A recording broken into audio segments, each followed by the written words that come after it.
పచ్చి మామిడికాయతో పుల్లపుల్లగా స్పైసీగా ఉండే చట్నీ స్వీట్ మ్యాంగో చట్నీ.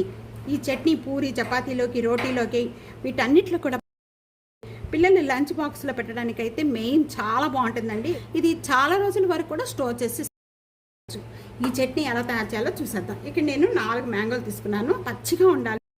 ఇవి బాగా కడిగేసేసుకొని తడి లేకుండా చూసుకోండి. ఈ పైన ఇట్లా తీసేసుకోవాలి. మొత్తం ఈ మ్యాంగో చెక్క అంతా కూడా తీసేసుకోవాలి. ఈ విధంగా పచ్చి మామిడికాయలన్నీ కూడా ఈ విధంగా పైన చెక్కు తీసుకున్న వాటిని అన్నిటిని కూడా హోల్స్ ఉన్నాయి చూస్తున్నారా, ఈ పెద్ద హోల్స్లోనే తురుముకోండి. చాలా బాగుంటుంది. పెద్ద హోల్స్లో తురుముకోవడం వల్ల ఇదంతా కూడా బాగా మగ్గిన తర్వాత మనకి కొద్దిగా జామ్ బాగా చిన్నవి అయితే పప్పులాగా అయిపోతుంది. ఈ విధంగా తురుముకుందంతా కూడా ఈ కప్పుతో నాకు 1 కప్ అయిందండి. బెల్లం కావాలంటే మీరు బెల్లం వేసుకోవచ్చు, బెల్లంతో చేసుకోవచ్చు అండి. షుగర్ కావాలంటే షుగర్తో వేసుకోవచ్చు, 2 కలిపి కూడా చేసుకోవచ్చు. నేను షుగరు బెల్లం 2 యాడ్ చేసి చేస్తున్నాను. ఈ ప్యాన్లో వేసేసుకోండి మొత్తం కూడా. ఇక్కడ నేను 1 కప్పు బెల్లం పౌడర్ తీసుకున్నానండి. బెల్లం పౌడర్ అంతా దీంట్లో యాడ్ చేసేస్తాను. అలాగే ఇక్కడ షుగర్ పౌడర్ కూడా యాడ్ చేసేస్తున్నాను దీంట్లో. ఇక్కడ ఈ 2 యాడ్ చేసిన వెంటనే కూడా ఇదంతా ఒకసారి బాగా కలుపుకుందాము. స్పైసీగా పుల్లగా అసలుకి చాలా బాగుంటుంది. ఆ మసాలా కూడా దీంట్లో ఏమేమి వేయాలనేది చూపిస్తాను. లాస్ట్ వరకు కూడా స్కిప్ చేయకుండా చూడండి, తెలుస్తుంది. దీన్ని ఈ విధంగా కలిపేసి ఇప్పుడు మసాలా ఏంటో చూద్దాం.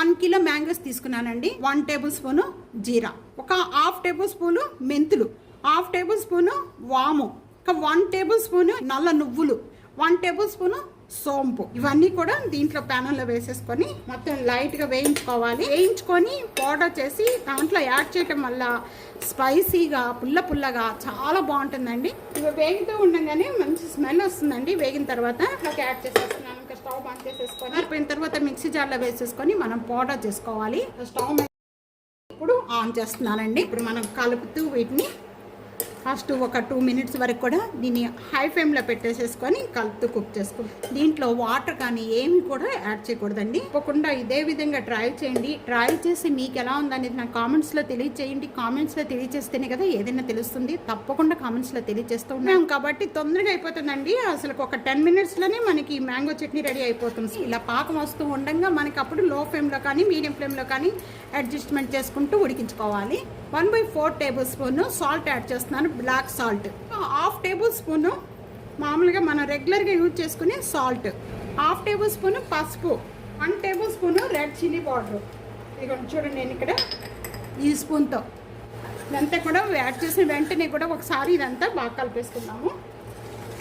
ఇక్కడ ఆ మసాలా పౌడర్ అంతా కూడా దీంట్లో యాడ్ చేసుకోవాలి. కొద్దిగా చిక్కపడుతుందండి. బాగా చిక్కపడే వరకు చూడండి. మీకు లాస్ట్ స్కిప్ చేయకుండా లాస్ట్ వరకు కూడా చూస్తే ఈ జామ్ అనేది స్వీట్ మ్యాంగో జామ్ అనేది ఎలా తయారు చేయాలో మనకు తెలుస్తుంది. చూస్తాం మనకి ఇదేనండి గుర్తు. తీగ పాకం లాగా రావాలండి. తీగ పాకం లాగా వచ్చిన వెంటనే ఇంకా స్టవ్ బంద్ చేసేసుకోవచ్చు. చల్లారిపోయిన తర్వాత ఇంకా టైట్ అయిపోతుందండి. నేను స్టవ్ బంద్ చేసేసాను. దించే ముందు నేను ఇక్కడ ఇలాచీ పౌడర్ అండి, 1 పించ్ ఇలాచీ పౌడర్ యాడ్ చేస్తున్నాను. ఇలాచీ పౌడర్ యాడ్ చేసిన వెంటనే దీన్ని ఇదంతా కూడా ఒకసారి బాగా కలిపేస్తున్నాము. తీగ పక్కన రాగానే ఈ విధంగా పాకం వచ్చిన వెంటనే అంటే మీకు చల్లారిపోయిన తర్వాత కొద్దిగా గట్టిపెట్టిపోతుంది. ఈ విధంగా ఉండాలండి. ఈ విధంగా ఉంటే మనకి నేను ఒక సర్వింగ్ ప్లేట్లోకి యాడ్ చేసేస్తున్నాను. పెట్టుకోవచ్చు అండి, ఫ్రిడ్జ్లో పెట్టుకోవచ్చు, పాడవదండి. స్వీట్ మ్యాంగో చట్నీ ఈ విధంగా తప్పకుండా ట్రై చేయండి. చాలా అంటే చాలా టేస్ట్గా ఉంటుంది. పిల్లలు అయితే అసలు చాలా ఇష్టపడతారండి. పచ్చి మామిడికాయతో పుల్లగా స్పైసీగా ఉండే చట్నీ రెడీ అయిపోయింది. తప్పకుండా ఇదే విధంగా ట్రై చేయండి. చేసి మీకు ఎలా ఉందనేది నాకు కామెంట్స్లో తప్పకుండా తెలియజేస్తారనుకుంటున్నాను. సబ్స్క్రైబ్ చేసుకోవడం అస్సలు మర్చిపోవద్దండి. ఫ్యామిలీకి ఫ్రెండ్స్కి వీడియోని షేర్ చేసి వీడియోని లైక్ చేస్తూ ఉండండి. Thank you for watching.